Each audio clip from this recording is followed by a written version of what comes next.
Pasok. Saad nga ng boses ni Doc Marcos mula sa loob. Kabadong itinulak ka ni Marisa ang pinto at parang yelong natutunaw ng magtama ang mga mata nila ng gwapong doktor. Yes, miss? Seryosong saad nga nito. Doc, pwede ko po ba kayong makausap? Magalang at nauutal pa nga na tanong ni Marisa. About what? Tanong naman ng lalaki bago kinamot nga ang baba nito habang matamang nakatitig sa dalaga. Hindi naman agad nakasagot si Marisa at natulala pa nga sa lalaki nang makita nga itong napakagatlabi pa nga. Miss, busy ako at ayokong masayang ang oras ko sa pagtitig mo sa akin. Mayabang na wika nga ni Doc Marcos. Agad namang nag-init ang mga pisngi ni Marisa sa narinig. Gustuhin man itong sagutin ng binata ay hindi nito nagawa. Agad nitong pinaalala sa sarili kung ano ang pakay nito sa doktor. Tungkol po sa bill ni Lola, nautal nga na saad nga ni Marisa. Ano ang tungkol sa kanyang bill? Tanong nga ni Doc Marcos na kunway hindi naintindihan kung ano ang tinutumbok ng dalaga kahit pa. Alam na alam nga nito ang susunod na sasabihin nga ng babae. Hindi po kasi sapat ang perang hawak ko na pambayad. Maliit na halaga lang po kasi ang nalikom kong pera. Kung pwede po sana. Nakikiusap po ako sa inyo na babayaran ko na lang po ng paunti-unti ang natitira naming balance. Pakiusap nga ni Marisa. You mean, uutangin niyo muna ang ibang bayarin? Naninigurado nga na tanong ng lalaki. Nananatiling blanko ang muka kaya nahihirapan si Marisa na basahin ito. Opo, kung pwede po sana. Mas lalaki po kasi ang bill namin kung hindi ko po ilalabas si Lola ngayon. Sagot nga ni Marisa. Saglit namang nag-isip ang doktor. San ka kukuha ng babayad mo sa akin? Kapag ko ay tanong nga ni Marcos. Sa totoo lang ay hindi naman talaga ganid sa pera si Doc Marcos.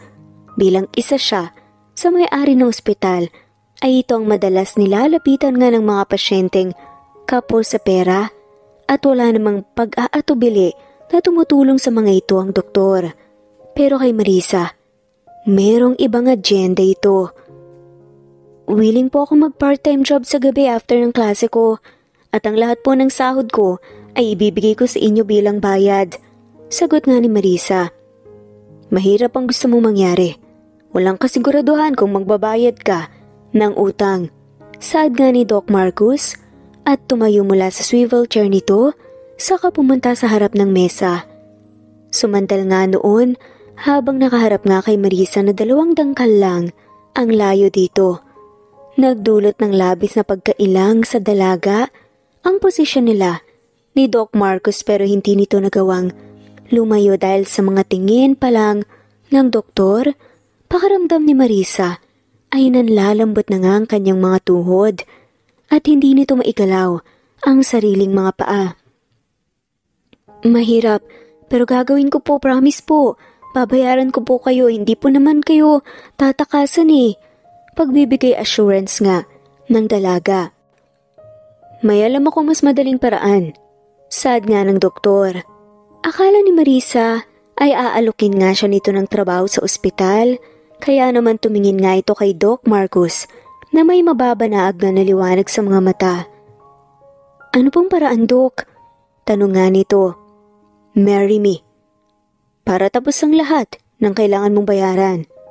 Kalmadong pahayag nga ni Doc Marcos at iniunat pa nga ang dalawa nitong braso. Tigagal namang napatingin dito si Marisa at hindi makapaniwala sa narinig. Nababaliw ka na ba, Doc? Hindi nakapagpigil na saad nga ni Marisa. Malutong namang tumawa ang doktor habang naamis na nakatitig nga sa mukha ng dalaga. Gusto mong magpakasal tayo? Gusto mong magpakasal ako sa'yo? Hindi nga tayo magkakilala at ilang araw pa lang nung una tayong nagkita. Namumula nga na wika ni Marisa. Hindi nito maiwasang mainis sa lalaki sa pag-aakala na pinagtitripan nga siya nito. Sino ba naman siya para alukin ng kasal ng isang gwapo at sikat na doktor? Why not? Hindi naman nasusukat ang pagpapakasal sa haba o tagal ng magkakilala ng 2 tao. Wika nga nito. Hindi naman sumagot si Marisa at napailing-iling na nga lamang. Nababaliw na nga po talaga kayo. Usal nga ni Marisa. Mamili ka. Ipakakasal ka sa akin o papayag ka maging sex slave ko ng 1 buwan? Muling saad nga ni Doc Marcus na lalong nakalaglag nga sa panga ni Marisa. Doc, hindi ko alam kung tama bang kinausap kita ngayon. Namumula ang mukhang saad nga ni Marisa. Don't tell me tinatanggihan mo ang alok ko sa'yo. Sagot nga ni Doc Marcus habang matiim nga na nakatitig sa dalaga. Pero bakit ako, Doc? Hindi pa rin makapaniwalang tanong nga ni Marisa. Hindi naman sumagot si Doc Marcus at umalis na nga lamang sa kanatatayuan nito at umikot nga sa likuran ni Marisa at mula doon ay humawak nga sa braso ng dalaga. Why not? Maganda ka. I like you. Sagot nga ni Doc Marcus sa malamyos na tinig na nagdulot nga ng kakaibang kilabot sa katawan ni Marisa. Matapos kalmahin ang sarili ay pabarang na humarap nga si Marisa sa doktor at malakas itong sinampal. Hoy, doktor ka pa naman, pero bakit ganyan ka? Manyak? Alam ba ng mga tao dito ang bulok mong pag-uugali? Galit na saad nga ni Marisa. Bahagya namang lumayo si Doc Marcus kay Marisa habang hinahaplos nga ang nasaktan nitong pisngi saka muling tumingin sa dalaga. Bakit? Sa tingin mo ba may maniniwala sa'yo kapag ipagkakalat mo ang inalok ko sa'yo? Tanong pa nga ni Doc Marcus saka muling lumapit kay Marisa. Tignan mo ko at tignan mong sarili mo. Sa tingin mo, paniniwalaan ka nila? May pangalas ka pa nga na tinig na sa adulit nito. Hindi na nga sumagot pa si Marisa habang mahigpit na kinuyom ang dalawa nitong kamao. Pag-isipan mo, Miss Marisa. Baka sakaling magbago ang isipan mo. Tandaan mo kung hindi pa kayo lalabas ngayon bukas o sa makalawa baka doble na ang bill nyo ngayon na kailangan yung bayaran. Mayabang nasaad pa nga ni Doc Marcus. Saka tumalikod nga sa dalaga. Bumalik sa upuan nito. Ilang sandaling nag-isip si Marisa. Kailangan itong pumili para hindi sila mabaon sa utang. Pero hindi siya papayag na magpakasal sa isang katulad nitong tuso at walang puso. Yon ang pag-aakala niya. Pumapayag na ako kapag huway saad nga ni Marisa. Good. So kailan ako pwedeng mamanhikan sa'yo? Tila excited pa nga na tanong ni Doc Marcus. Pumayag ako, hindi para magpakasal sa'yo. Pumapayag lang ako sa sinasabi mong maging sex slave mo ko. Matapang na saad nga ni Marisa. Agad namang naglaho ang kanina ay malakas ng ngiti sa mga labi ni Doc Marcus at tambalitan ng malalim na kunot na noo. Sigurado ka ba? Mas gugustuhin mo pang maging slave ko kaysa pakasalan ako? Hindi makapaniwalang tanong nga nito. Oo, dahil kahit minsan, hindi ko pinangarap magkaroon ng asawa na katulad mo. Gigil na sagot nga ni Marisa. Laglag naman ang panga ni Doc Marcus nang tumingin nga ito sa dalaga. Walang puso ah. Sige, bibigyan kita ng 1 buwan para pag-isipan ang alok ko sa'yo. Sa ngayon papayagan muna kayong umuwi ng lola mo. Pahayag nga ni Doc Marcus. Nabunutan naman ng tinik sa dibdib si Marisa. Ang importante ay makalabas sila ng ospital. Saka na lang niya iisipin kung sa anong paraan niya babayaran ng doktor. Hindi na ako magpapasalamat sa'yo dahil babayaran din naman kita sa paraang gusto mo. May galit nga sa tinig na saad ni Marisa at nagsimula na ngang humakbang palabas ng silid pero bago pa nga nito mapihit ang saradura ng pinto ay nauna na nga doon ang kamay ni Doc Marcus. Magsisimula na akong pagsilbihan ka mula ngayon dahil magiging asawa na kita. Saad nga nito sa kangumiti nga ng matamis kay Marisa na halos ikinatunaw nga ng puso ng dalaga. Inalalayan pa nga nito si Marisa na lumabas pero sa halip na magpasalamat ay isang matalim na irap ang iginawad dito ng dalaga. Natinugo naman ni Doc Marcus ng isang malutong na halakhak. Sinamahan pa nga ni Doc Marcus si Marisa pabalik ng silid ng lola nito at doon naabutan nga nila ang matanda na dahan-dahang inilalagay nga sa bag ang kanilang mga gamit. Apo, mabuti naman at tumating ka na. Kumusta ang lakad mo? Naayos mo na ba ang bill natin? Bungad nga na tanong ng Lola Ising niya. Opo la, huwag niyo na pong alalahanin yun ha. Basta magpagaling po kayo. Tugon nga ni Marisa na kulang na lang ay umiyak. Salamat naman at pumayag si Doc Marcos na utangin muna natin ang iba nating bayarin. Komento pa nga ng matanda. Hindi naman nagsalita si Marisa at baka umaiyak pa nga siya sa harapan ng kanyang lola. Hi Lola Ising, kamusta po kayo? Magiliw na tanong nga ni Doc Marcos na nasa likuran nga ni Marisa. Ako na po niyan, Lola. Sabi nga ni Marisa at inagaw na nga ang ginagawa ng matanda. Maraming salamat, Doc, sa lahat po ng tulong niyo sa amin. Napakabuti mo talaga. Masayang saad pa nga ni Lola Ising sa kabumaling sa apo nito.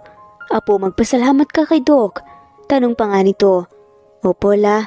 Pagsisinungaling na nga lamang ni Marisa. Saka mapait na ngumiti sa kawalan. Mabuti naman kung ganun. Hayaan niyo po, Doc, gagawin ko ang lahat para makapagbayad kami sa'yo. Wika pa nga ni Lola Ising. Huwag niyo na pong alalahanin yun. Kayang-kaya na pong bayaran niyo ni Marisa. Tugon nga ni Doc Marcos, saka tumingin sa direksyon ni Marisa. Pinandilata naman ito ng mga mata ng dalaga. Tama ka dyan, Doc. Pagtutulungan naming maglolang bayaran ng utang namin dito sa ospital mo. Kung hindi mo na itanong, napakasipag ng apo kong yan. Napakabuti ng batang yan. Maganda at sexy, mana sa lola, kaya naman maraming naliligaw sa kanya.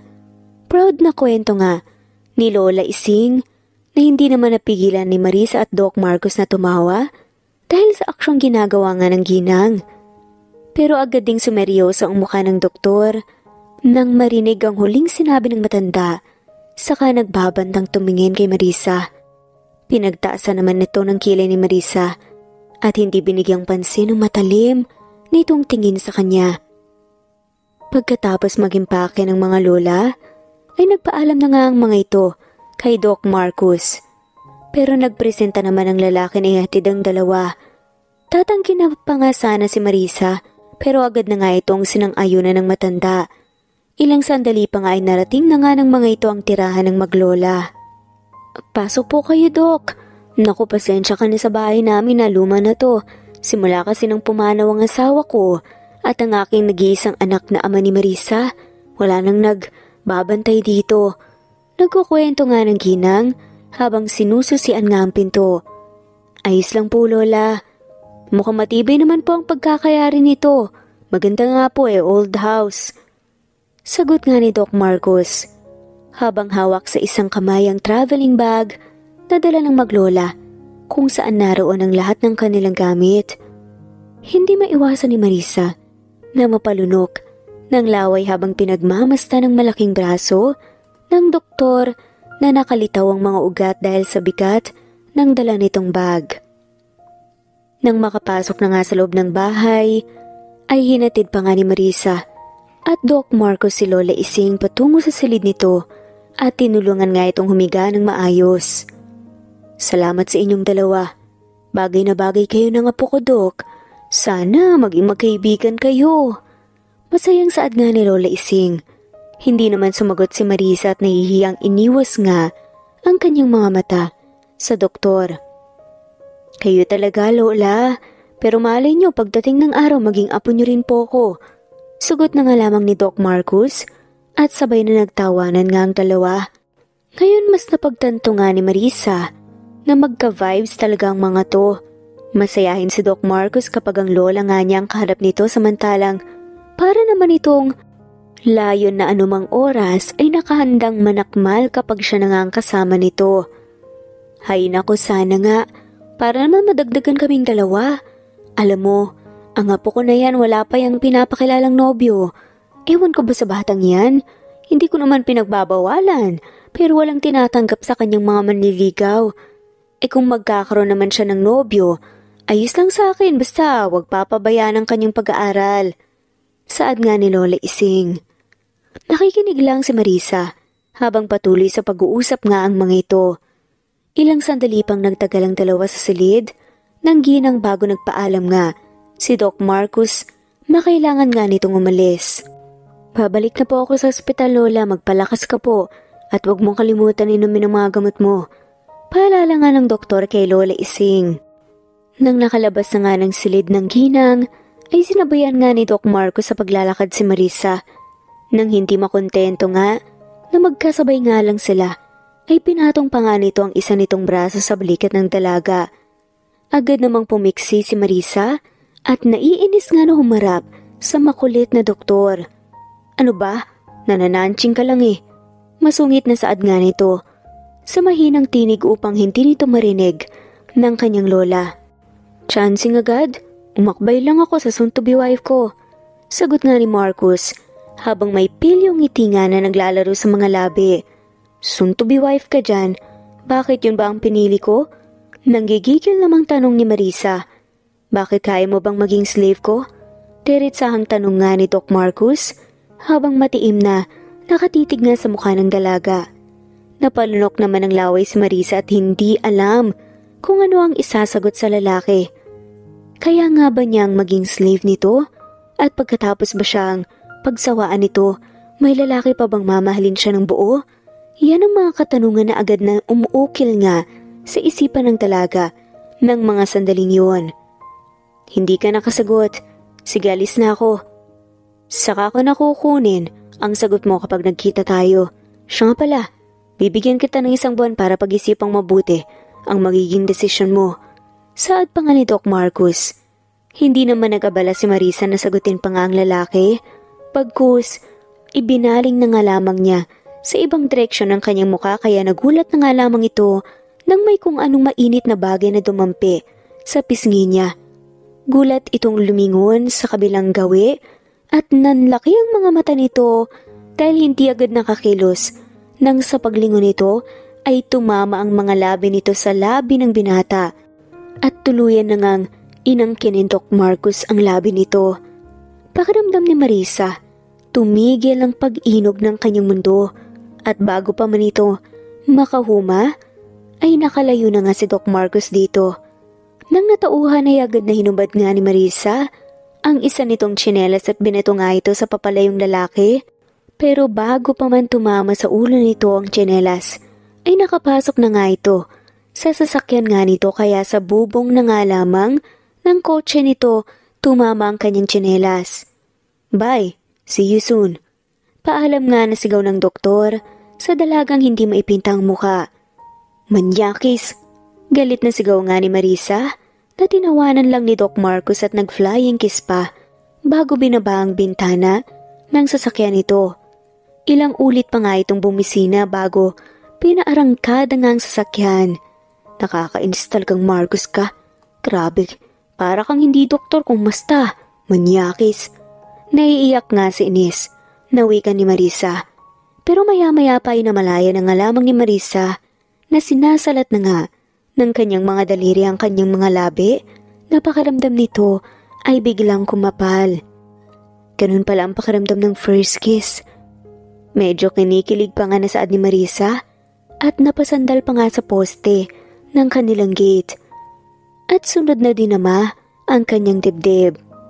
Pero napailing na nga lamang siya sa kanyang naisip at naramdaman. Ang lakas ng kabog ng dibdib ko ah. May sakit na yata ako sa puso. Wag naman sana. Wala kaming pera pang paggamot sa akin eh. Nag-aalala lang saad pa nga ni Marisa. Ilang sandali pang nanatili nga sa ganung pwesto si Marisa bago pumasok sa loob ng kanilang bahay. Lumipas ang 1 buwan at tuluyan na ngang gumaling si Lola Ising. Katulad ng dati bumalik na nga ito sa pagtitinda ng kakanin habang si Marisa naman ay nagpatuloy sa kanyang pag-aaral. Naghanap din ito ng part-time job upang kahit papaano ay may maitulong nga ito kay Lola Ising para sa kanilang mga gastusin. Mapalad namang natanggap ito sa isang coffee shop. Ayaw na nga sana ni Marisa na maghanap buhay ang kanyang lola pero mapilit ito at anito ay masihina ang katawan nito kung nasa bahay lang at walang ginagawa dahil sa pagiging abala nga ni Marisa sa trabaho at pag-aaral. Tuluyang nawaglit sa kanyang isipan ang pinag-uusapan nila ni Doc Marcos. Hanggang sa isang araw, nagawi nga ito sa coffee shop at may kasama nga itong isang magandang babae.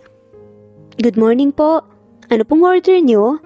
Nakangiting tanong nga ni Marisa sa mga bagong dating na customers. Wala nga siyang pasok sa school ngayong araw kaya pinili na nga lamang niya sa coffee shop para bunuin nga ang araw nito. 1 cappuccino and black coffee. Tugon nga ng sopistikadong babae na kasama ni Doc Marcos. "Noted po, ma'am." Mabait na tugon naman ni Marisa matapos isulat nga sa kanyang maliit na papel ang order ng dalawa. Aalis na nga sana si Marisa sa table ng mga ito nang bigla nga itong napatingin sa kasama ng babae. Ganun na lang ang panlalaki ng mga mata ni Marisa nang makita ang seryosong mukha ni Doc Marcos habang nakatingin sa kanya. Hindi agad nakakilo si Marisa at parang nahipnotismo nga na nakipagtitigan na lang sa doktor. Bagay na agad namang napansin ng kasama nito. "Miss, ano pang ginagawa mo? Pwede bang unahin mo na ang order namin?" Untag pa nga ng lalaki kay Marisa na nakapagpabalik naman ng katinuan ng dalaga. "Sorry po." Nahihiyang usal nga ni Marisa saka nagsimula na nga humakbang. Kahit nakatalikod na nga ito, kay Doc Marcos ramdam rin ni Marisa ang mainit nga nitong mga mata na nakasunod sa kanya sa bawat galaw niya. Matapos ibigay sa counter ang order ng dalawa ay sinalubong naman ni Marisa ang bagong dating na customer. Matapos kunin ang order ng mga to, bumalik na nga si Marisa sa counter at sakto, ready to serve na nga ang order ng babaeng kasama ni Doc Marcos. Dala ang tray ng kape, bumalik si Marisa sa mesa ng dalawa. Namasinsinang nag-uusap. "Here's your order, ma'am." Nakangiting saad na nga lamang ni Marisa at pilit binabaliwala ang matitiim na tingin ni Doc Marcos sa kanya. Nagkunwari nga rin nitong hindi nito kilala ang lalaki, saka binaba nga sa mesa ang dalawang kape. Agad namang kinuha ng babae ang kape nito, ngunit hindi pa nga niyon nadadala sa labi nito, bumuhos na nga sa mesa ang likido at halos kalahati nga nito ay napunta sa kalahating katawan ni Marisa. "Ouch! Ang init!" Sigaw nga ni Marisa nang tuluyang kumalat nga ang kape sa kanyang dibdib. "Oops! I'm sorry. Biglang nawalan ng lakas ang kamay ko kaya nabitawan ko." Paliwanag nga ng babae. "Are you okay?" Nag-aalalang tanong nga ni Doc Marcos. Saka tumayo sa upuan nito at tangkang lalapit na nga si Marisa.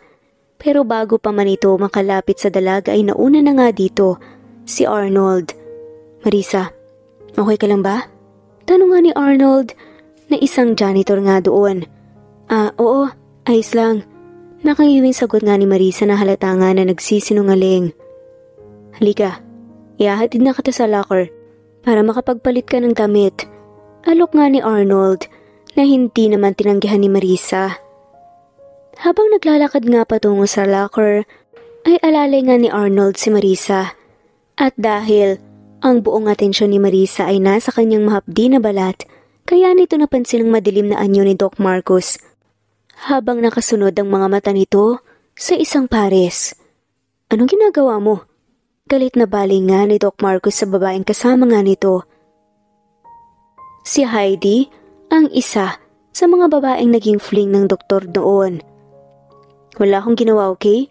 Hindi ko sinasadya." Defensive na sagot nga ni Heidi. Galit namang tumingin dito ang doktor na hindi kumpinsido sa sinabi nito bago tumalikod sa babae.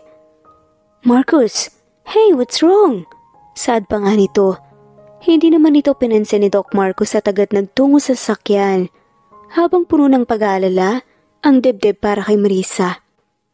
Samantalang nang makarating nga sa locker area, tinungo agad ni Marisa ang kanyang locker para kumuha ng damit na pamalit.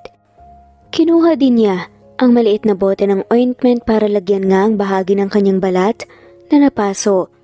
"Maiwan na kita. Magpapalit na ako ng damit, salamat nga pala."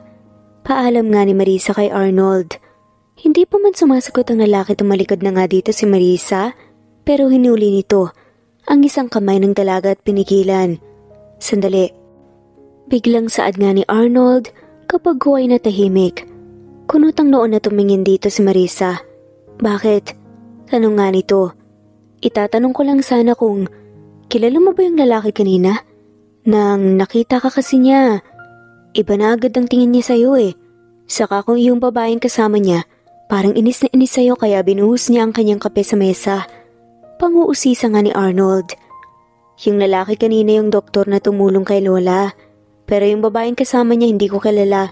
Saka, bakit naman yun magagalit sa akin? Eh ngayon ko lang naman siya nakita eh. Sagot naman ni Marisa. Ganun ba? Sige magpalit ka na. Lalabas na rin ako. Sad naman ulit ni Arnold. Nang maiwang mag-isa si Marisa, saka pa nga lang ito pumasok sa banyo, dala nga ang kanyang mga kailangan. Nang matapos ay agad na nga rin itong lumabas upang bumalik nga sa kanyang trabaho. Laking gulat na nga lamang ng dalaga nang hindi na nga makita ni Doc Marcus ang kasama nito sa table ng mga ito kanina. At tanging ang mga kape na in-order na nga lamang ng babae ang naroon na iniligpit nga ng isa sa mga kasama ng dalaga dahil umalis na nga raw ang mga to.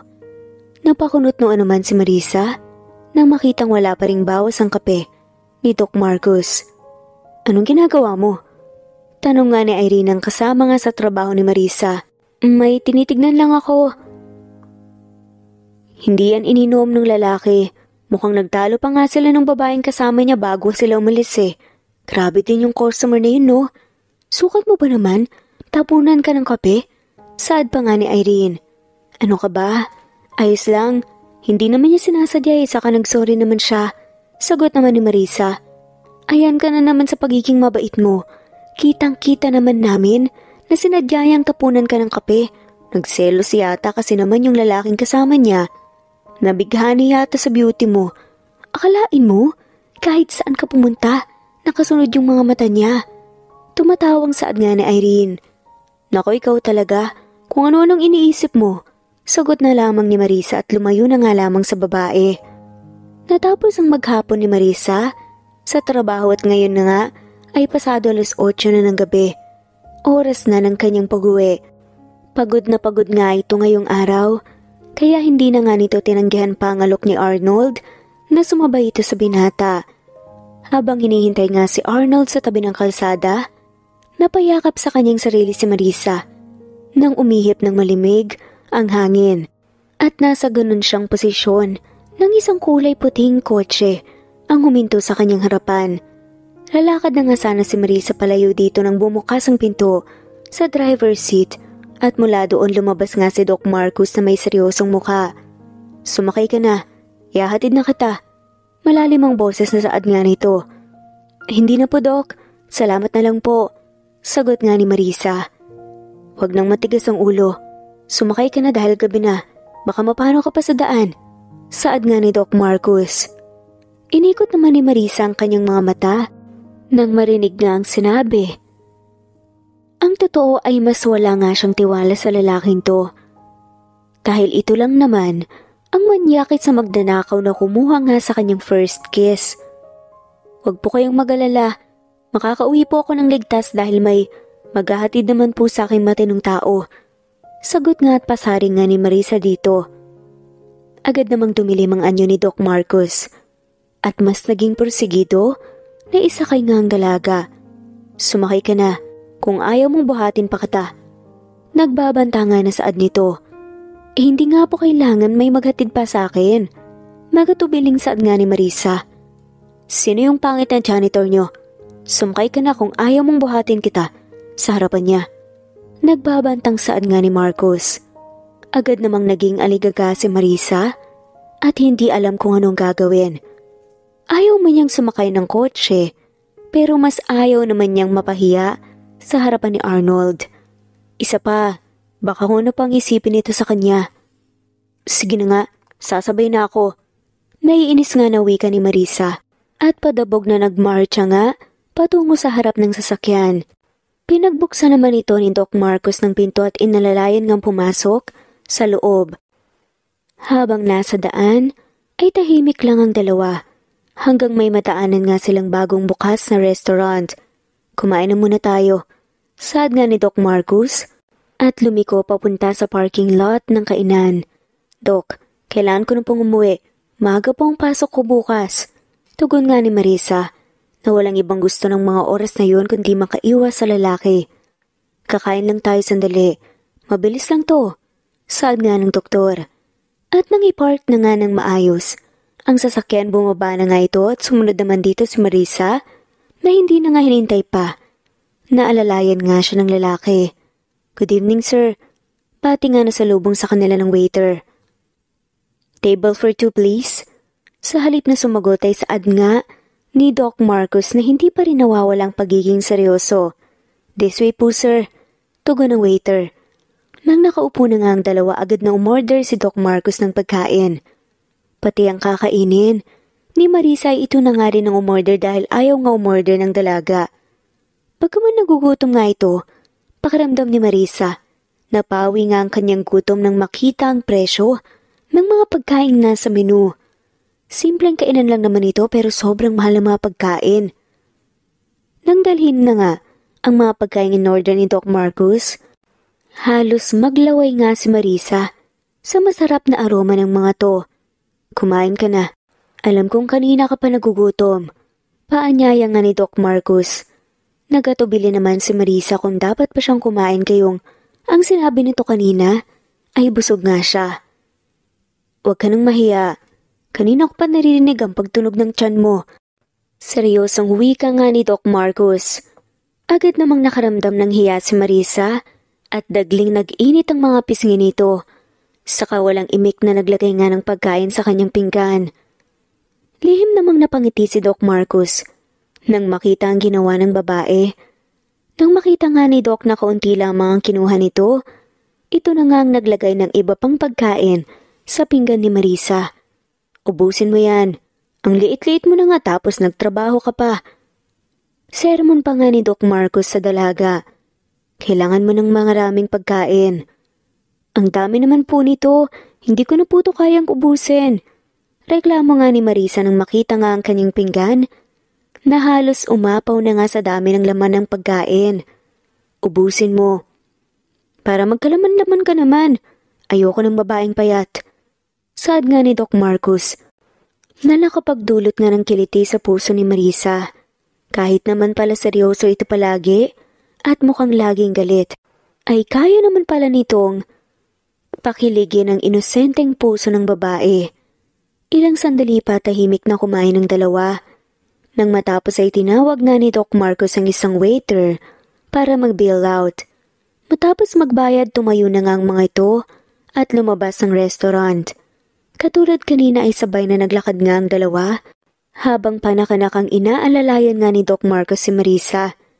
Hindi naman naiwasan ni Marisa na makaramdam ng pagkailang sa tuwing lumalapit si Doc Marcos sa kanya dahil nakukuha nga nila ang atensyon ng ibang customer na naroon. Nang nasa labas na nga ang dalawa ay sumakay na nga agad ang mga to sa kotse. Nagbinata at hinatid na nga ni Doc Marcos si Marisa sa bahay na ito. Gusto niyo po ba munang pumasok para magkape?" Tanong pa nga rin ni Marisa sa binata. Pagpapasalamat na rin. Kahit ang totoo, inaantok na nga ito at gusto na nga nitong magpahinga at matulog. "Hindi na. Malalim na ang gabi. Kailangan mo nang magpahinga." Sagot nga ni Doc Marcos. Nakahinga naman ng maluwag si Marisa dahil dito. Sige po. Salamat ah. Pasok na po ako." Pagpapaalam na nga nito. "Simula bukas, ayoko nang pinopo mo ako. Call me by my name and treat me like your boyfriend." Seryosong utos nga ni Doc Marcos. Okay po." Nag-aalinlangan nga na sagot na nga lamang ni Marisa. Paano niya yun gagawin? 8 taon ang tanda nito sa kanya. Isa pa, hindi naman niya ito totoong kasintahan. "Good. We will talk again tomorrow," sabi nga ni Doc Marcos. Hindi na sumagot pa si Marisa at tumango na nga lamang sa lalaki bago umalis sa harapan nito. Walang lingon likod na nagtungo nga si Marisa sa loob nga ng bahay at tumiretso na nga sa kanyang salid. Hihiga na nga sana si Marisa sa kanyang kama nang may kung anong puwersa ang nagtulak sa kanya para lumapit sa bintana at silipin ang sasakyan ng binata sa labas. Nang nasa bintana na nga si Marisa, ay agad itong napatras at itinakip ang palad sa bibig. Hindi inaasahan ni Marisa na naroon pa ngang lalaki at nakatingala sa bintana ng kanyang silid. Kinabukasan kahit puyat, nang nagdaang gabi, ay maagang pumasok nga sa universidad si Marisa at pasado 3:00 na nga ng hapon nang pumunta ito sa coffee shop. Akala ko hindi ka papasok ngayon. Bungad nga ni Arnold sa dalaga nang sundan nga ito sa locker area. Bakit mo naman nasabi yan? Hindi ako pwedeng umabsent, kailangan ko ng pera. Hindi na kasi tulad ng dati ang kinikita ni Lola. Kailangan rin kasi niyang magpahinga. Tugon nga ni Marisa habang nilalagay nga ang kanyang gamit sa kanyang locker. Hapon na kasi kaya akala ko hindi ka napapasok. Tugon nga ni Arnold nang hindi sumagot si Marisa na ngayon ay abala sa pagtatali ng kanyang buhok nang muling nagsalita si Arnold. Marisa, huwag ba sanang mamasamay nang itatanong ko sa iyo Nakatingin nga sa sahig na saad nga ni Arnold. Ano yun? Tanong nga ni Marisa na hindi tumitingin sa kaharap. Sino yung lalaki nakakotse na sumundo sa'yo kagabi? Si Doc Marcus. Yung doktor na gumamot kay Lola. Pasensya ka na nga pala kagabi Hindi na kita hinintay. May importante kasing sinabi sa akin si Doc. Pagsisinungaling na nga lamang ni Marisa. Ayos lang. Pero mamaya ba pwede na? Nakaramdam naman ng awa si Marisa sa lalaki kaya pumayag na nga ito. Lumipas ang maghapon at sumapit na nga gabi. Pagod na pagod nga si Marisa ngayong araw dahil sa dami ng customer na nagtungo nga sa shop. Kaya naman nang pumatak na nga ang oras nang dapat ay uwian ito, ay wala na nga itong sinayang na sandali at agad na inasikaso ang kanyang mga gamit. Marisa, tuloy tayo Kakain lang naman tayo tapos ihatid na kita. Wika nga ni Arnold. Oo, pero kay KB ayokong ilibre mo ko. Saad nga ni Marisa. Si Arnold ay kababata nga nito at katulad din itong working student, kaya simula pa man noon, hindi pumayag si Marisa na ilibre nga siya ng lalaki. Kahit pa nga yun ang gusto gawin ni Arnold na matagal-tagal na nga dapat na nagtapat ng pag-ibig sa dalaga. Opo, promise. Tugon na nga lamang ni Arnold at nagkakamot pa nga ng ulo. Makalipas ang ilang oras ay lula na nga si Marisa ng motorsiklo ni Arnold. Kabado man na baka makita nga siya ni Doc Marcus, wala nang nagawa pa si Marisa kundi yumakap sa bewang ni Arnold. Malapit ng mga ito sa kainan na madalas nga nilang kainan nang biglang sumulpot nga ang isang sasakyan sa kanilang harapan. Galit na binusinahan nga ito ni Arnold pero parang walang narinig ang driver. Lalo pang hinarang ang sasakyan nito sa daan. Abat, tarantado to Galit na wika nga ni Arnold, saka tinanggal nga ang helmet sa ulo at bumaba na nga sa motorsiklo. Natatakot naman itong pinigilan nga ni Marisa. Arnold, wag na. Pakalasing lang yan. At may masamang gawin sa'yo. Wika nga ni Marisa at hinawakan nga sa brasong lalaki. Samantala lalo namang nag-init ang ulo ni Doc Marcus at naghatid nga ng matinding selos sa puso nito nang makita nga ang ginawa ni Marisa. Hindi naman nakinig si Arnold at matapang na kinatok ang sasakyan. Nakailang katok pa nga ito bago bumukas ang pinto ng kotse at iniluwa si Doc Marcus na tulad ng dati ay seryoso ang mukha. Maangas ang mukha nito na nakipagtitigan kay Arnold bago nilampasan ang lalaki at nagtungo kay Marisa. Bumaba ka dyan. Nagagalit nga na bagang na utos ni Doc Marcus sa dalaga. Sa takot sa binata ay hindi agad nakakilos si Marisa. Kaya naman sapilitan na nga itong kinuha ni Doc Marcus sa kaubod lakas na pinangko. Ani mo bagong kasal na dinala nito sa kotse ang dalaga. Natulala na nga lamang si Marisa at hindi na nga nakahuma sa bilis ng mga pangyayari. Maging si Arnold ay tigagal na nga na nakatitig sa dalawa. Excuse me, maautoridad na saad nga ni Doc Marcus kay Arnold nang makitang nakaharang nga ito sa pinto ng sasakyan. Marisa, anong nangyayari? Kilala mo bang lalaking yan? Teka, di ba ikaw yung customer kahapon sa coffee shop? Gulat na wika nga ni Arnold. Sasagot pa nga lang sana si Marisa pero nang ipasok na nga ito ni Doc Marcus sa loob ng kotse. Umuwi ka na, bata. Kinuha ko lang sa'yo ang mapapangasawa ko. Ako lang ang pwedeng maghatid at sumundo sa kanya. Kaya mula ngayon ayoko makita kang lumalapit sa kanya. Matapang na wika nga ni Doc Marcos bago tuluyang pumasok sa loob ng sasakyan. Nakalayo na nga ang kotse nito nang natauhan nga si Marisa. Anong ginagawa mo? Ihahatid lang niya ako pero binastos mo yung tao. Galit na wika nga ni Marisa. Magiging asawa na kita. Ayokong may iba pang lalaking naghahatid sa'yo maliban sa akin. May galit nga sa tono ni Doc Marcos. Magiging asawa mo? Ang kapal talaga ng mukha mo no? Bakit pumayag na ba ako? Umuusok nga na galit na sigaw nga ni Marisa. Nang mga oras na yun ay hindi makita ni Marisa si Doc Marcos. Bilang isang doktor at mas nakakataas nga sa kanya dahil naiinis na nga talaga siya sa ginagawa nitong pangbakod sa kanya. Bigla namang itinigil ni Doc Marcos ang sasakyan. Mabuti na lang at walang sasakyan sa kanilang likuran dahil kapag nagkataon, baka nadisgrasya pa nga sila. Bakit ayaw mo? Anong gusto mo? Maging sex slave ko? Sige, magubad ka. Nanlilisik ang mga matang saad nga ni Doc Marcos. Hindi naman makapaniwala si Marisa sa narinig. Natatakot na niyakap nga nito ang sarili, saka umiiling na tumingin sa lalaki. Ano? Akala ko ba ayaw mong magpakasal sa akin? So ibig sabihin, gusto mong maging slave kita. So ngayon, maghubad ka na. Hubad! Sigaw nga ni Doc Marcos na umeko pa nga sa loob ng sasakyan. Umiiyak nga sa takot na sumiksik nga si Marisa sa pintuan ng sasakyan at hindi nagawang salubungin ng galit ng mga mata ng lalaki. Nagpatuloy nga ito sa pagiyak habang si Doc Marcos naman ilang ulit na pagbuntong hininga upang kalmahin ang kanyang sarili.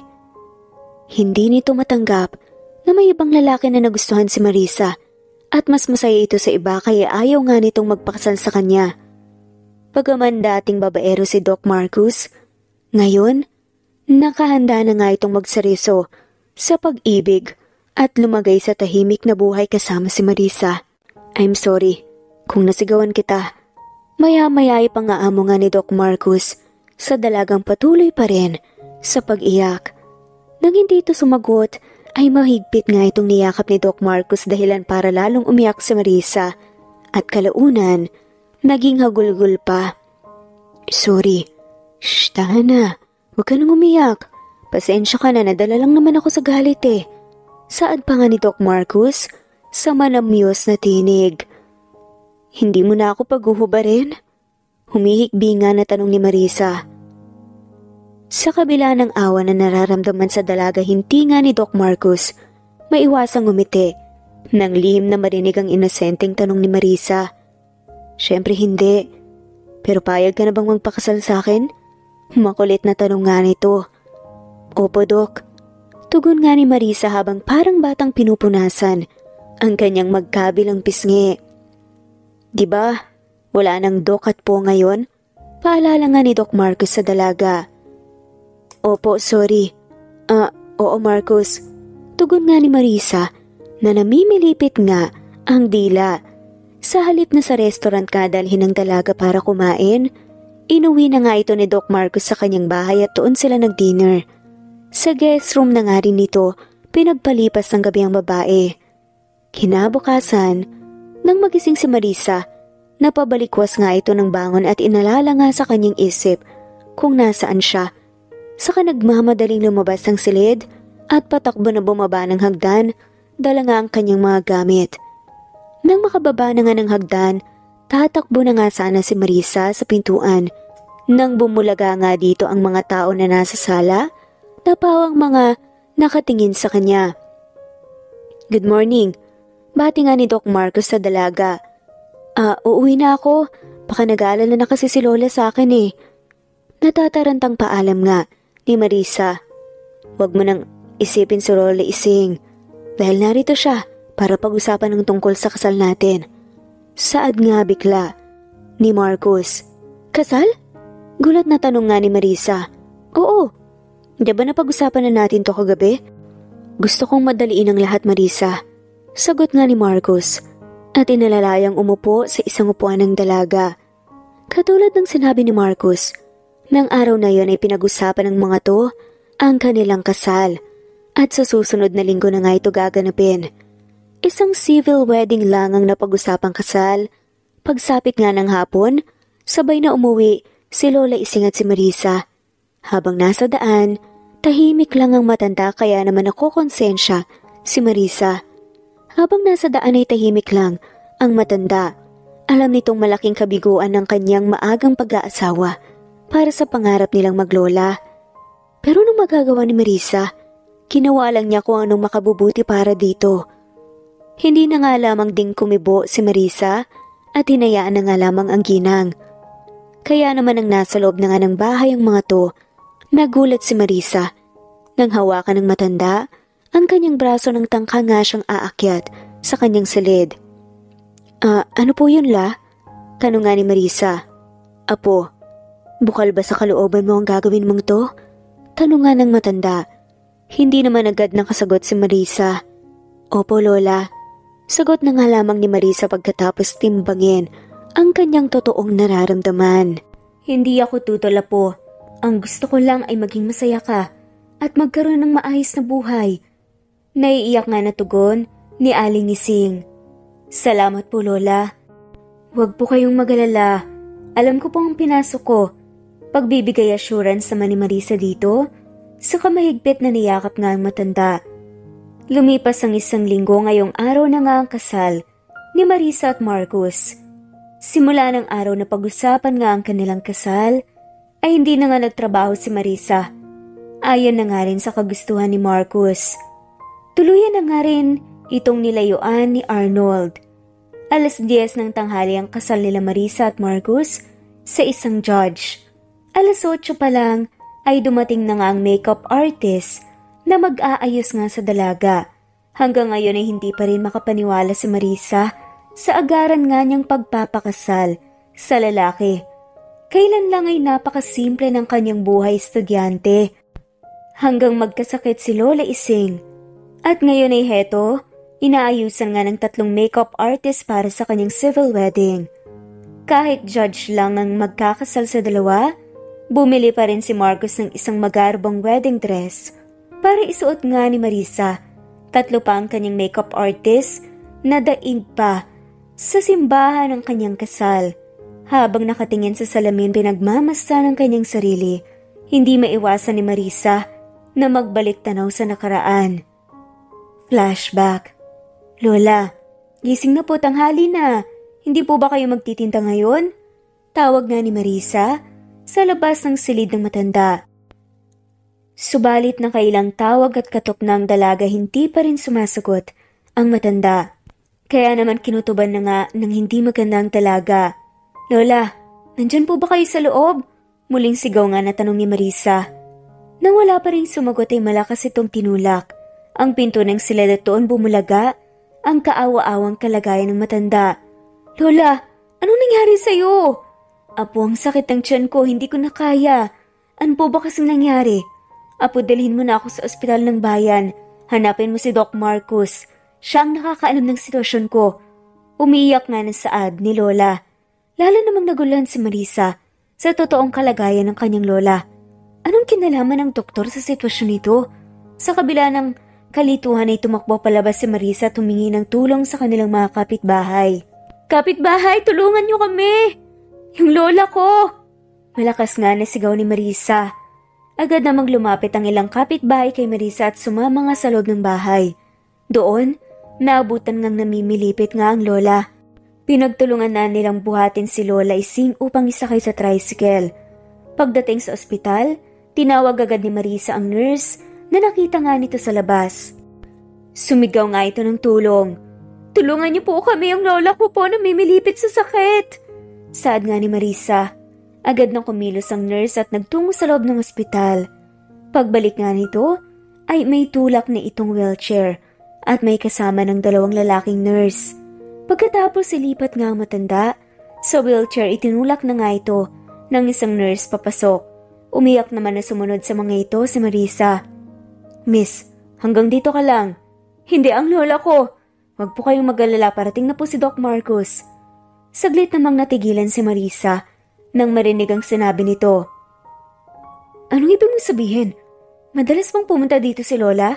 Opo ma'am, nagtitinda po kasi siya dito ng kakanin. Ma'am, paki-fill up na po itong papel na to. Umiiyak na nag-fill up na nga si Marisa.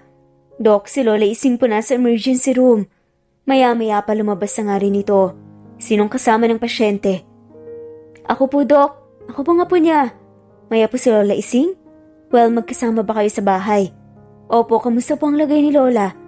Magkasama kayo sa bahay pero hindi mo alam at hindi mo man lang napansin na meron siyang dinaramdam? Puno ng panghuhusga. Nasaad ng doktor. Excuse me, Doc ha? Hindi ko napansin na may sakit si Lola dahil inilihim niya sa akin. Lagi siyang okay kapag magkasama kami. Malakas din siya at kahit kailan hindi nagkaroon ng ganyang sakit. Naluluhangan na nga, nasaad ni Marisa. Habang bumabalik ang kanyang balintataw. Bumuntong hininga naman ng doktor. Kailangan na niyang operahan bago pa pumutok ang kanyang appendix. Sagot nga ng doktor. Pirmahan mo ang waiver na ibibigay sa'yo ng nurse. Tumango na nga lamang si Marisa. Dok, kamusta po si Lola? Saad nga nito matapos ng operasyon. Nang sumapit na nga ang gabi, dahil sa pagod agad ng katulog si Marisa, habang hinihintay nga ang kanyang lola. Bagay na hindi nakaligtas kay Doc Marcos. Pasado 9:00 ng gabi tapos na ang duty ni Doc Marcos. Nang mapadaan nga ito, sa emergency room at doon nakita nga nitong natutulog si Marisa. Kigisingin sana ito ni Doc Marcos para bawalan ngang matulog doon pero may kung anong pumigil dito nang makita ang maamo nga at magandang mukha ng babae na sa kabila ng pagod at mugto nitong mata ay hindi may tatanggi ang angkin nitong ganda. Nakakaramdam ng kung ano si Doc Marcos. Nagpa-deliver nga ito ng pagkain at pinadala sa kanyang opisina. Matapos ihahain nga ang pagkain, pinatawag nga nito sa isang nurse si Marisa. Kabado naman si Marisa, nagisingin nga ito ng nurse at sabihin na pinapatawag nga ito ni Doc Marcos. Nangangamba nga itong baka hingan siya ng bayad sa ospital gayong wala naman siyang ibang perang hawak maliban sa 10,000 na pangmatrikula niya. Nagtungo muna si Marisa sa CR at nagmumog at naghilamos, sabay nagtungo sa opisina ni Doc Marcos. Kumatok muna si Marisa bago tinulak ang pinto. Sa loob ng silid nakita nga ni Marisa si Doc Marcos na nakaupo sa swivel chair. Magandang gabi po, Doc. Maupo ka. Tahimik na tumaliman si Marisa at tumupo sa visitor's chair na nasa harap nga ng mesa ng doktor. Doc, pinatawag niyo po ba ako para singilin sa pag-opera niyo sa lola ko? Tatapatin ko na po kayo, pero wala po kasi akong ibabayad sa inyo eh. Pero wag po kayong mag-alala dahil babayaran po namin kayo. Hindi yun ang dahilan kaya kita pinatawag. Halika, sabayan mo akong kumain. Paanyaya nga ni Doc Marcos sa dalaga. Hindi na po, Doc. Salamat na lang po, lalabas na po ako. Tanggi ni Marisa sa lalaki. No, halika na't sabayan mo na ako. Pagpipilit pa nga nito. Tatanggi pa nga sana si Marisa pero ang malakas na tunog ng kanyang tiyan ang pumailan lang sa tahimik na silid. See? Huwag ka nang mahiya, kumain ka na. Nang dumulog nga sa mesa ang dalawa ay lalong nagrevolusyon ng tiyan ni Marisa nang makita ang masasarap na pagkain na kahain. Kinabukasan umaga pa lang pinaalam nga ng nurse kay Marisa na ngayong araw lilipat nga sa recovery room ang kanyang lola. Lola, kamusta pong pakiramdam niyo? Ayos na ako, apo. Lola, magagawan po natin ang paraan ng pagbabayad, wag po kayong mag-alala. Saad pa nga nito. Nang biglang may kumatok nga sa pinto. Good morning, Lola, i-check ko lang po ang tahi niyo. Paalam nga ng doktor. Sige po, Doc, siya nga po pala. Siya po ang apo ko, si Marisa. Pakilala naman ng ginang sa dalaga. May apo po pala kayo, bakit hindi man lang niya nalaman ang kalagayan niyo? Nagtatakang tanong nga nito. Sinadya ko pong ilihim, Doc, kasi ayokong mag-alala siya sa akin dahil nag-aaral pa siya. Mula ngayon, Lola, kailangan niyong sabihin pag may nararamdaman kayo para hindi delikado. Sige po, maraming salamat po pala sa tulong niyo. Tinanggap niyo po ako kahit wala kaming down payment. Hindi naman sumagot si Doc Marcos at tinabala na nga lamang ang sarili sa pagsisiyasat nga sa katawan ng matanda. Samantalang habang nag-uusap nga ang dalawa, hindi inaalis ni Marisa ang mga mata nito sa gwapong mukha ng doktor na mayroong mabilog na mga mata, na bininyagan ng malantik na pilikmata, makapal na kilay, matangos na ilong, mabintog ang mga labi, na parabang matamis na halikan, habang napapalibutan naman ng manipis at bagong tubong, balbas at bigote. Parang nananaginip nga nang gising si Marisa habang nakatitig sa lalaki. Ito ang unang pagkakataon na humanga nga siya sa isang lalaki. Bukod pa doon, malaki at malapad ang katawan nito at 6-footer nga sa taas. Kaya naman, hindi nga maiwasan ni Marisa na humanga. "Lola, alis na po ako baka matunaw na ako dito eh." Paalam nga ni Doc Marcos kay Lola na pinasaringan nga si Marisa. Nahihiyang nanatiling nakayuko na nga lamang ang dalaga nang tumingin nga sa kanya si Doc Marcos. Tila dun nga sila nakaramdam ng spark sa isa't isa sa unang pagkakataon. Kaya pala ganun na nga lamang ang offer ni Doc Marcos kay Marisa. Samantala, dumating na nga ang araw na pinakahihintay nga ni Doc Marcos. Ilang sandali pa ay nasa harap na nga ng judge si Marisa at sa tabi nga nito ay si Doc Marcos na hanggang sa araw ng kanilang kasal ay suot pa rin ang masungit at seryoso nga nitong muka. Malayo nga ang tingin at malalim ang iniisip ni Marisa ng mga sandaling yon, kaya walang naintindihan si Marisa sa mga sinasabi ng judge sa kanilang harapan. Nagulat na nga lamang ito nang isuot nga ni Marcos ang wedding ring sa kanyang daliri. At ganun din siya dito. Kasunod nga ng paglapat ng labi ni Marcos sa kanyang mga labi na sinabayan ng malakas na palakpak ng malalapit na tao sa kanila na tanging saksi sa kanilang pag-iisang dibdib. Tila hindi nga alam ni Marisa ang mararamdaman nang muling halikan nga ni Marcos ang kanyang labi. Tila nag-init nga ang kanyang katawan at nakaramdam ng kakaibang kuryente. "Mabuhay ang bagong kasal!" Bati nga sa dalawa ng mga taong inabutan nga nila sa reception area. Sa reception area bumaba nga ang mga mamahaling alak, masasarap na pagkaing inihanda nga ng isang sikat na caterer. Wala namang bisita si Marisa maliban kay Irene at sa iba pa nga nilang kasamahan sa coffee shop. At ang kulang na nga lamang sa mga ito ay si Arnold na ayaw ding makita si Marcos. "Besh, my gosh, ang ganda-ganda mo!" Buong paghangangang saad ng kaibigan nga nito. "Salamat," tugon naman ni Marisa. "Bakit ang lungkot mo? Ang swerte mo nga hindi lang gwapong naging asawa mo, doktor pa, tsaka mayaman at sikat." Saad naman ni Irene. "Kumain ka na nga lang." Saad naman ni Marisa at nagsimula na ngang kumain. Kanina pa nga siya kumakain ng pagkain niya.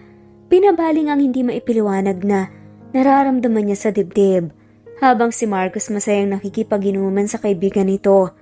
"Pare, ang ganda ng asawa mo at ang bata pa." Humahangang saad nga ni James, kapwa doktor ni Marcos. "Asawa ko na pre, wag mo nang pagnasahan pa."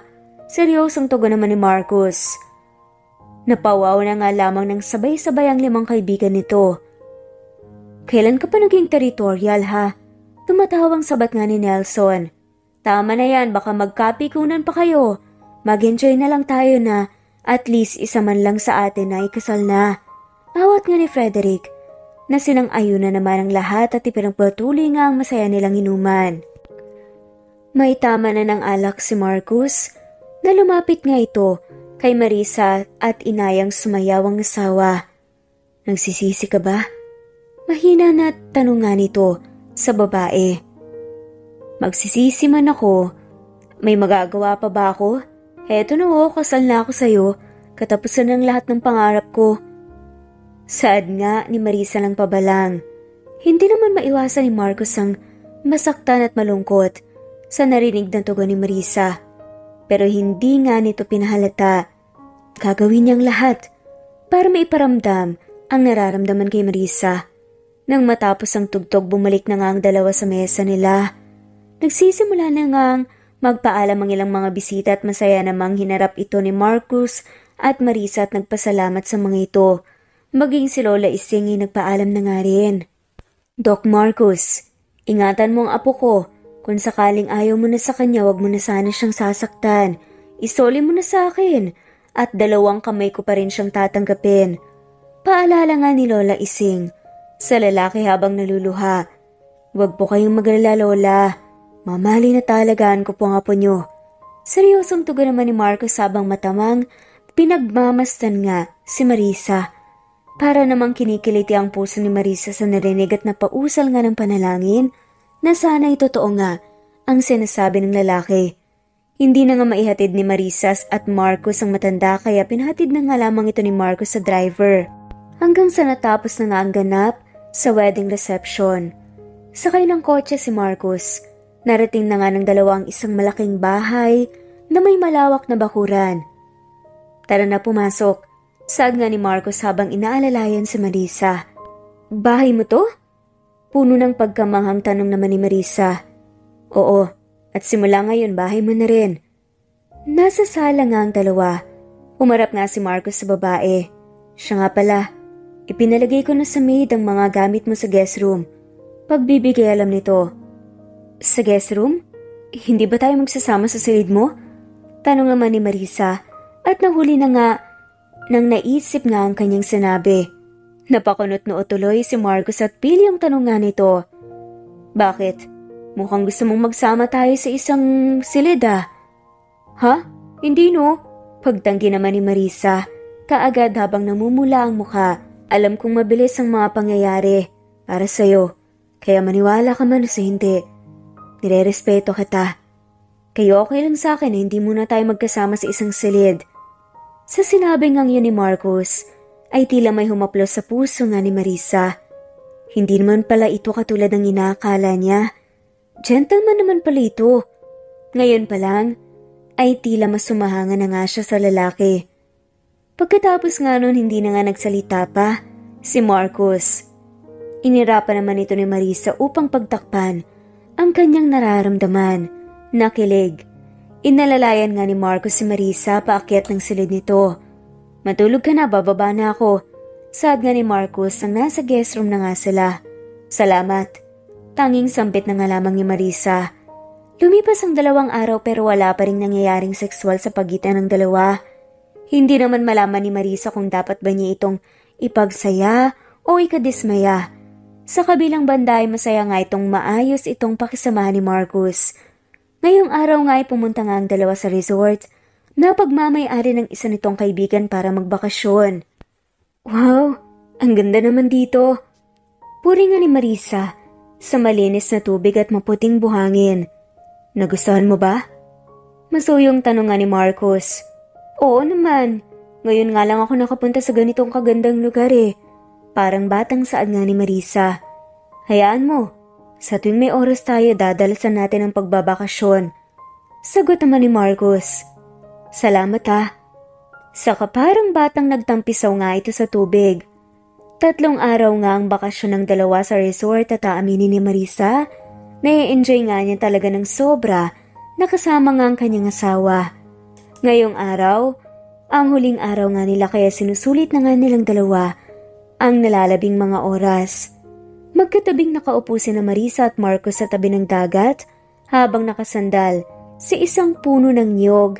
Si Marcos at si Marisa naman nakahilig nga sa balikat nito. Sana lagi na tayong ganito no. Yung hindi ka na laging galit sa akin. Maya-maya ay saad ni Marcos habang sinasamyo nga ang buhok ni Marisa. Ako pa talagang laging galit sa'yo. Ikaw nga tong dinaig pa nga ang isang nagme-menopause na lola sa sobrang pagkamasungit eh. Nakangusong sagot nga ni Marisa. Tumawa naman si Marcos nang marinig nga ang sinabi nito. Nagme-menopause na lola pala ah. Saad nga nito sa kamahigpit na niyakap nga ang ulo ni Marisa at isiniksik sa dibdib nito habang tumatawa. Ano ba? Hindi ako makahinga. Angal nga ni Marisa. Tumatawa namang binitawan nga ito ni Marcos. At sa ilang araw nga nila sa resort na patunayan ni Marisa na mabuti at masayahing tao naman pala si Marcos. Nagkataon lang siguro na hindi maganda ang nagiging paghaharap nila noon. Ganito pa rin tayo pag-uwi natin ah. Gusto ko yung ganito lang tayo. Hindi ka naiilang sa akin at malaya naman akong kinukulit ka. Saad nga ni Marcos. Depende. Matipid na sagot naman ni Marisa. Hay, Pag-uwi natin magiging busy na naman tayo. Reklamo nga nito. Mabuti ka pa nga back to normal ka na. Samantalang ako wala na. Sa bahay na lang. Malungkot nga na saad ni Marisa. Sa bahay? Baka tayo mo bang mag-aral? Tanong nga ni Marcos kay Marisa. Pag-aaralin mo ba ako? Oo naman. Bakit hindi? Gusto ko rin naman na kahit maaga kang nag-asawa, meron ka pa ring matating sa buhay. Tugon nga ni Marcos. Talaga? Salamat akala ko sa bahay na lang ako dahil may asawa na ako Masayang saad nga ni Marisa.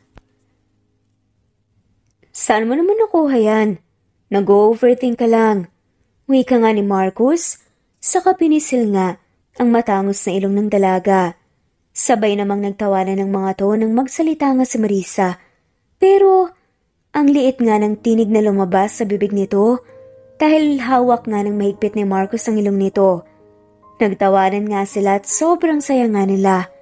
Nang sumunod na araw na sa bahay na nga ang dalawa at parehong abala sa pag-aasikaso ng kanilang mga sarili. Iatid na kita sa school, Marisa. Ako na rin ang susundo sa'yo. Wika nga ni Marcos. Salamat tago naman ni Marisa. At tulad nga ng dapat asahan si Marcos nga ang naghatid sa dalaga sa school araw-araw. Ito na nga rin ang sumusundo dito. Nagpatuloy ang masayang relasyon ng dalawa, kasabay ng panliligaw nga ni Marcos sa dalaga.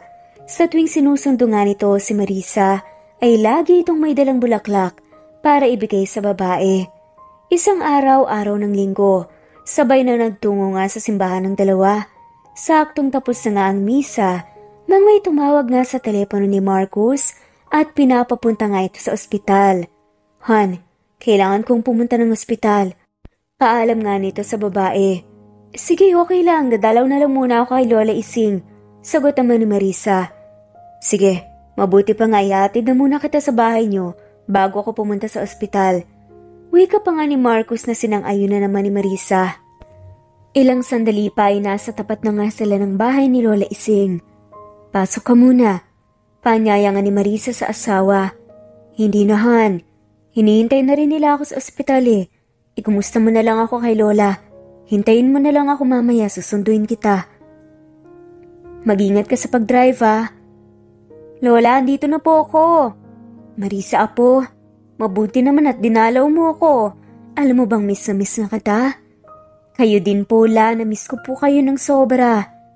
Teka, nasan si Marcos? Hinatid lang po niya ako, La. Hindi na po siya pumasok dahil may importante raw na lakad at pinapakamusta na lang po kayo. Ganun ba?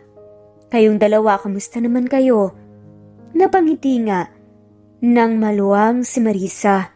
Maayos naman po, Lola. Mabait po si Marcos. Iba po sa inaakala ko dati nang una ko siyang makilala. Hay nako, apo, mabait talaga ang batang yan. Kahit noon pa man, wala na akong masabi sa kanya. Alam mo ba noon pa lang? Alam ko na ata na may gusto siya sa'yo. Mukhang na love at first sight nga ata si Doc Marcos sa'yo Saad nga nito, may kinabilis nga ng tibok ng puso ni Marisa. Aaminin niya, nauna ngang beses na nakilala nga niya si Marcos, talaga namang tumibok na nga rin ang puso niya sa lalaki. Naging in denial lang siya dahil hindi naman ito ang priority niya sa buhay. Pero nagulat nga si Marisa nang biglang may kumatok at dumating nga doon ang kababata niya at dating katrabaho at manliligaw na si Arnold. Habang nag-uusap nga sila, Marisa, bakit hindi ako? Dahil ba doktor na siya? At kaya kanyang bigyan ng magandang buhay? Maya-maya pa ay tanong nga ni Arnold. Nalilito nga si Marisa dahil parang hindi ito ang nakilala niyang Arnold. Pakiramdam ni Marisa, sinampal siya sa sinabi ng lalaki. Parang pinapalabas nito na pinakasalan lamang niya si Marcos dahil sa pera. Hindi dahil sa doktor siya umayaman. Dahil mabuti siyang tao, Arnold. Sagot nga ni Marisa.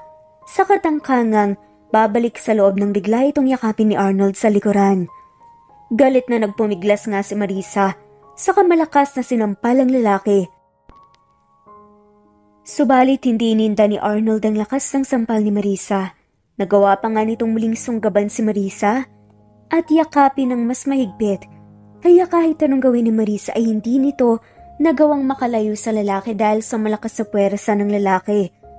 At yun nga ang tagpong inabutan ni Marcus. Lumikha ng ingay ang mga gulong ng sasakyan nito na bigla nga itong nagpreno. Ganon din ang malakas nitong pagsara ng pintuan ng kotse. "Mga walang iya kayo!" Galit na sigaw nga nito at sinugod si Arnold. Saka inundayan nga ng malakas sa suntok ang sikmura. "Sinabihan na kita, layuan mo ang asawa ko!" Galit na sigaw nga ni Marcus. Sa kabila naman ng sakit na nararamdaman ni Arnold, pinilit nga nitong bumangon at nang makita nga muli itong lalapitan ni Marcus, mabilis itong tumakbo patungo sa motorsiklo nito. Muntik pa nga itong natumba dahil sa pagmamadaling makasakay. "Marcus, mali ang iniisip mo kung ano man yan." Takot na saad nga ni Marisa nang bumaling sa kanyang lalaki at pinukol nga siya ng nakakatakot na tingin. "Umuwi na tayo." Mariin na tinig nga na wika ni Marcus. "Mali yung nakita mo o inaakala mo." Wika muli ni Marisa nang tangkangang magpaliwanag sa lalaki. "Hindi kita tinatanong. Sa bahay na lang tayo mag-usap." Pagdating nga sa kanilang bahay ay galit na binuksan ni Marcus ang pinto at kulang na nga lang ay hilain nga si Marisa papasok. "Marcus, ano ba?" Angal nga ni Marisa nang maramdaman nga nito ang higpit ng pagkakahawak sa kanya. "Ginawa mo pang sangkalan ng lola mo para makipagkita sa lalaki mo?" Saad nga ni Marcus. "Mali ka nang iniisip, Marcus. Si Arnold ang yumakap sa akin at humalik." Katwiran nga ni Marisa. "Kung totoong sinasabi mo, pwede mo naman siyang itulak."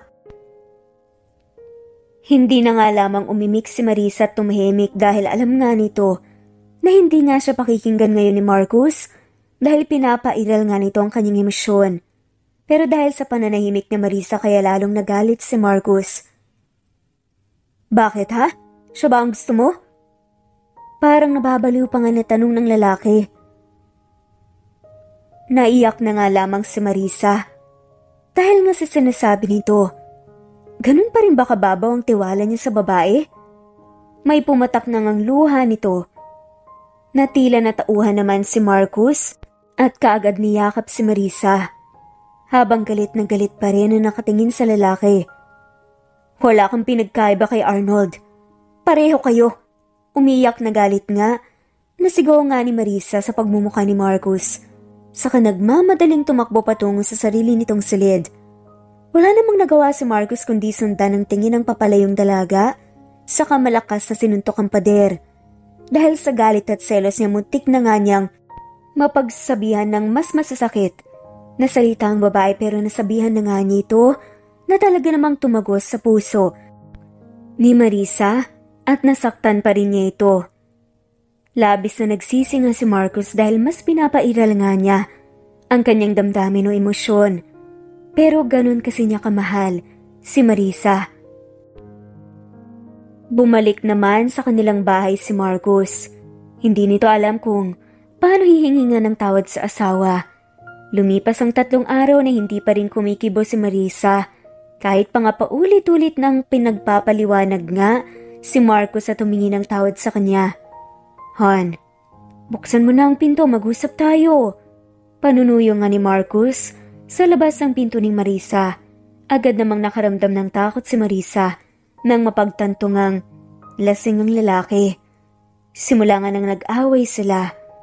"Marisa, pakausap, mag-usap tayo. Mahal na mahal lang naman kita eh. Pero promise, para sa'yo, babaguhin ko ang pagiging emosyonal ko sa tuwing may kasama kang iba." Gustuhin man ni Marisa na kausapin pero natatakot pa rin siya. Patuloy na nagbibingi-bingihan si Marisa hanggang sa tumigil na nga ang asawa. Narinig na nga lamang niya na tinutulungan nga ito ng kanilang mga kasambahay dahil nga lasing ito. Kinabukasan dahil sa puyat, nang nagdaang gabi kaya tanghali na ngang nagising si Marisa. Agad siyang lumabas ng silid dahil alam niyang wala nga si Marcus sa ganitong oras. "Good morning, ma'am." "Naku, ma'am, nakakaawa si Doc Marcus kagabi lasing na lasing. Naligo po sa sarili niyang suka." Kwento pa nga ng kasambahay. "Pumasok na ba siya, manang?" Tanong nga ni Marisa. Opo ma'am, nag-iwan nga po pala siya ng bulaklak para daw po sa inyo. Kinikilig pa nga ng wika nito. Hindi naman nagsalita si Marisa at mabilis na nga lamang na sinulyapan nga ang bulaklak. Grabe ma'am, halos hindi kumain si Doc. Pagdating niya ay ikaw kagad ang hinahanap niya. Tapos sa kanyang minibar demiretso at naglaseng. Baka magkasakit po yun ma'am, patawarin niyo na po. Mabait naman po talaga yung si Sir. Kaya lang po ganun yun dahil may trust issues po siya. Dahil po sa nakaraan ng pamilya nila. Yung history po kasi ng pamilya nila, naging broken family sila dahil may isang nagtaksil. Pangmamarites nga ng isa sa mga kasambahay. Ngayon tila napagtantongan ni Marisa na may dahilan naman pala ang pagiging ganoon ng lalaki. Pero kung talagang mahal niya si Marisa, pagkakatiwalaan nga niya ito. Hayaan mo siya. Matanda na siya, alam na niya kung ano ang dapat niyang gawin. Tugon na nga lamang ni Marisa. At pilit ikinukubli ang pag-aalala para sa lalaki. Nagpaluto nga siya ng kare-kare sa kasambahay dahil balak nga niyang dalhan ng lunch si Marcos sa ospital. Dire-diretso si Marisa sa opisina ng lalaki para sorpresahin nga ito, pero laking gulat nga niya. Nang makita nga ito, na parang aligaga nga. Anong ginagawa mo? Tanong nga ni Marisa. Marisa? Andito ka na? Tanong nga ng lalaki. Ha? Oo. Bakit? Sinong may sabi na pupunta ako dito? Ha? Wala naman. Sad na nga lamang ni Marcos. Pero maya-maya pa, bigla na nga lamang nag-brown out. Natakot tuloy si Marisa dahil takot nga siya sa dilim. Bigla nga siyang napahawak at napayakap nga sa kanyang asawa na si Marcos. Shh, huwag ka matakot, nandito lang ako. Ramdam nga nito ang init ng katawan ng lalaki. Pagkatapos nga nun, ay biglang may umilaw nga na spotlight at nakita nga ni Marisa na nailawan nga ang isang corner sa opisina na meron ngang maraming bulaklak, may nakalagay na I'm sorry at will you marry me. Pagkatapos nga nun nagbukas na nga ang ilaw at nakita nga niya na nakaluhod na nga ang lalaki sa kanya. I'm sorry ulit Marisa. This time, handa na akong pakasalan ka sa simbahan. Pasensya ka na kung sa George lang tayo kinasal. Pero ngayon, manunumpa ako sa harapan mismo ng Diyos kung gaano kita kamahal at mas mamahalin pa kita kaysa sa sarili ko. Inaamin ko na nagiging emosyonal ako dahil sa mga trust issues ko sa mga nakaraan ko. Alam mo kasi, may nangyari kasi sa pamilya namin na hindi ko makalimutan. Pero dahil sa'yo, narealize ko na mas matimbang ang pagmamahal kaysa sa pagdududa. Love conquers all, sabi nga nila. At ngayon mas gusto ko pa ngang pagtibayan ang pagmamahalan natin sa pamamagitan ng pagpapakasal sa'yo sa isang church wedding. Saad nga nito, mahal na mahal kita Marisa. Will you marry me again? Tanong nga ni Marcos at nakikita nga ni Marisa ang pagiging sincere nga ni Marcos. Totoo ba to? Hindi makapaniwala nga na saad ni Marisa. Salamat naman at kinakausap mo na ako. Natatawa pa nga ang saad ni Marcos at naiiling. Kaya nga kita dinalhan ng lunch eh. Oo na, pakakasalan ulit kita. Napayes na nga lamang ng malakas si Marcos at nagpalakpakan nga ang mga kakutsyaba nga niyang empleyado. Kain na tayo para matikman ko na ang masarap na luto mo. Sabay-sabay na tayo? Saad nga nito at tinawag pa nga nito ang ilan sa mga staffs niya na pwedeng pagkasyahan nga ng niluto ni Marisa at umorder pa nga si Marcos ng dagdag pagkain. Habang kumakain nga sila, sorry, pagpasensyahan mo na ako. Paghihingi ng tawad ulit ni Marcos sa asawa. Pinatawad naman ito ni Marisa. Dapat kasi pinapakinggan mo rin ako. Sa relasyon, dapat give and take tayo. Hindi yung puro pinaiiral mo ang emosyon mo. Hindi ko na uulitin. Mula ngayon, ikaw lang pakikinggan ko. Mahal na mahal kita. Madamdaming saad nga ni Marcos. Mahal na mahal din kita. Nakangiti namang tugon ni Marisa. Totoo bang narinig ko? Mahal mo na ako? Yan ang unang pagkakataon na sinabi mo sa akin yan. Hindi makapaniwalang tanong ni Marcus. Pangako, hindi ka magsisisi na minahal mo ko. Lumuluhang sagot naman ni Marcus, saka mahigpit na niyakap si Marisa at hinalikan sa labi. Nang sila na nga lamang dalawa ang nasa opisina ni Doc Marcus. Makalipas nga ang isang taon, sumapit na nga ang graduation ni Marisa at 2 trophy ang natanggap nito dahil kahapon bago ang seremonyas ng kanilang graduation. Nalaman nga nitong nagdadalang tao nga siya. Congratulations, honey! Masayang bati nga ni Marcus sa asawa at mahigpit itong niyakap. Kasalukuyan silang nasa isang restaurant upang i-celebrate ang pinakamasayang araw na ito sa kanilang buhay. Congratulations din sa'yo. Masayang bati nga ni Marisa kay Marcus at inabot nga dito ang isang maliit na kahon na may tali pang ribbon sa ibabaw. Ano to? Tanong nga ni Marcus. Buksan mo!